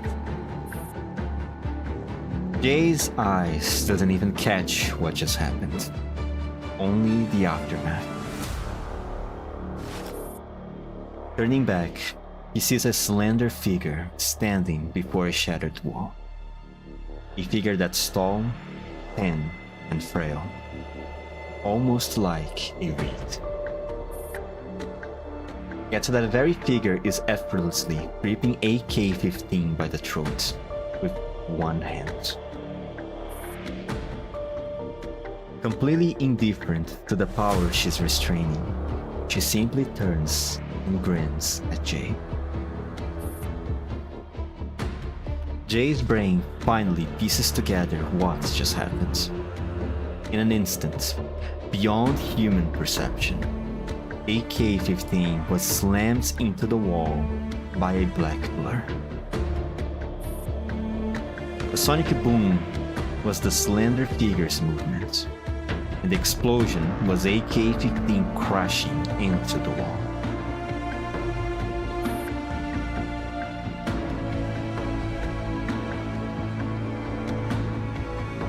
Oh no. Long time no see, Agent. Remember me? Amaris? No, you're not Amaris. Who are you? She is Amaris, the one and only. It's understandable that you find her unfamiliar. After all, the moon is my masterpiece. Now she is truly the most powerful doll in existence. A familiar voice echoes from the corridor. Footsteps approach as the lights flicker on. And Jay can finally make out the newcomer. Nelly. Yeah.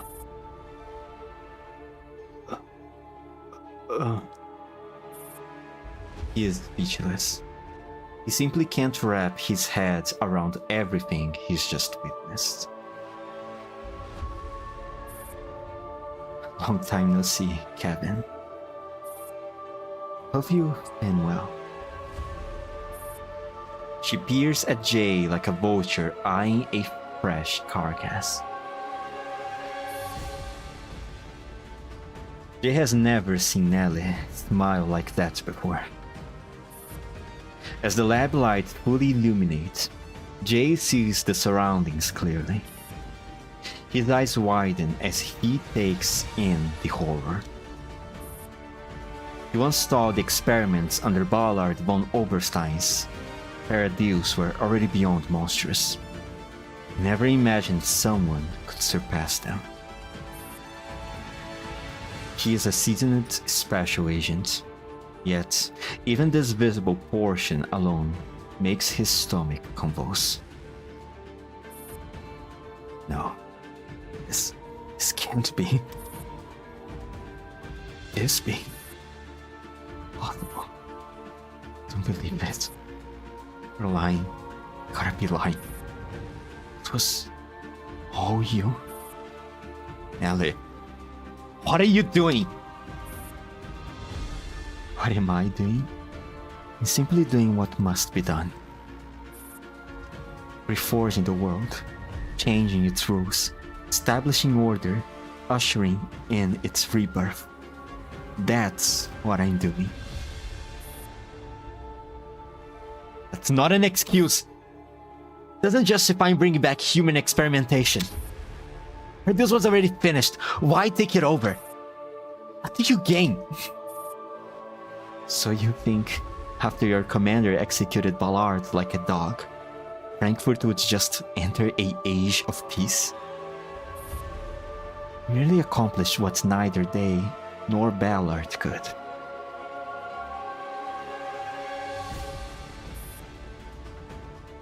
Father, did I kill this human? Footsteps close in from behind. Agent J turns to look and sees Greg, her face cold and impassive. She drags two broken dolls forward, AN-94 and UMP-9, judging from the clothes. Then, she tosses them down like trash at Jay's feet. 9.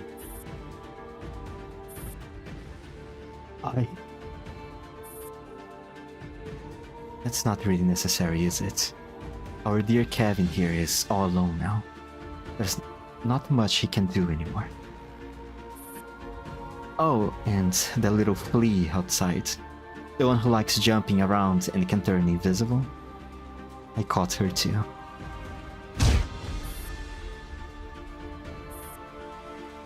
Two more badly mangled doll frames hit the ground. Task Force DeFi, Squad 404 are all wiped out. Mission failed. Jay collapses to the ground. He cannot process any of it. After a long silence, he stares at the now unrecognizable Nelly. It's Greg. Those enhanced needles outside. It was all you. Just a trivial bit of work. Shh. What the hell are you doing? Did you kill the commander too? Unfazed by Jay's wrath, Nelly just sighs and steps closer. Under the cold lights, her lab coat looks like a reaper's cloak. After Ballard died, the Earl found me and showed me the truth of the relics. Only then did I realize how ignorant I had been. The power of the relics is the key to opening the new world. Relics. So you are just another lunatic driven insane by them. I got nothing to say to you. I just hope your research kills you halfway through. Take your new world and go to hell. In that case, there's nothing left to discuss. Since you're old friends, I was going to let you off. But you have made too much noise. I have to do something. Or the Earl would demand an explanation. She smiles and pats Moon on the shoulder. I will leave it to you. Make it clean. Sure thing.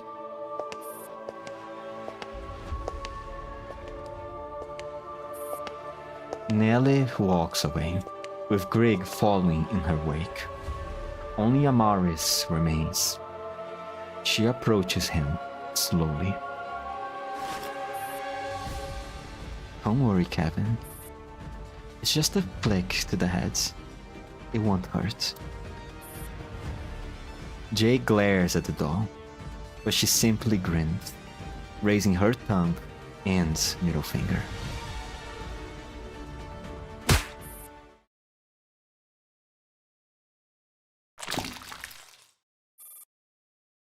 With the crisp sound, blood and brain matter explode against the wall, blooming into a grotesque flower. Jesus fuck. A gob of brain tissue flies far towards the earlier blast site. Finally, it lands onto a pink torn piece of pink lace. Bad ending. 3.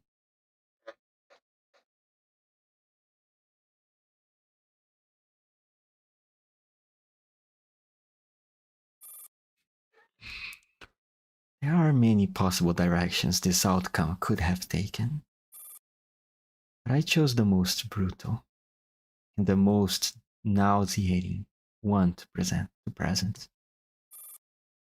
If at that moment she had not stopped you, instead let you vent your rage, this is where it would lead. In this possible timeline, you achieve your revenge, but many problems cannot be solved with a single bullet. Before gaining the strength needed to oppose that pretentious man, throwing yourself onto the chopping block is simply unwise. Considering how astonishingly naive you are, you might just gladly accept the consequences if it meant fulfilling your wish. Fortunately, you would never allow such an outcome. Besides, this doesn't solve anything fundamentally. Without proper guidance, the purer an ideal is, the more easily it gets twisted into something unspeakable. Such is the terrifying nature of ideals. They are a double-edged sword. To flip the board, you must first step off it. To fight a lion, you must borrow the strength of a bear. Roar! Shut up. Shut the fuck up, Dandelion. I'm not in... After reading that ending, I'm really not in the mood for your shenanigans right now.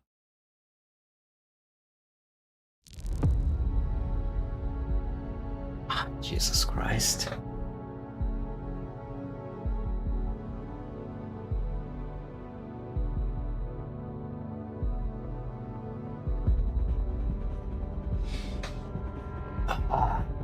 You know what? Give me a short break right now, okay? Let me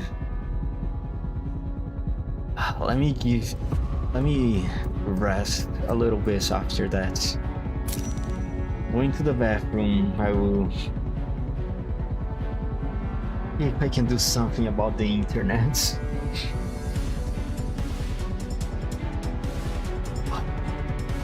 I just feel like a break after reading that.